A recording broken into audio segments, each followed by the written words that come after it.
শীত তো চলেই যাচ্ছে, তো শীতকালীন সবজি গাছের এই টাটকা সিম ফ্রোজেন করে রাখার জন্য আমরা যা করতে পারি, তাহলে সারা বছরই এই সিমের স্বাদ আমরা নিতে পারবো। সিমের দাম এখন অনেক সস্তা, তাই বেশি করে সিম কিনে যাদের ডিপ ফ্রিজ আছে তারা অবশ্যই ফ্রোজেন করে রাখতে পারেন।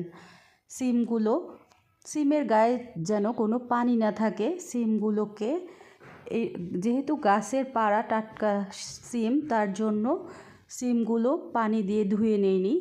বাজারের সিমের মধ্যে বালু থাকে, তাহলে আমাদের ধুয়ে নিতে হয়।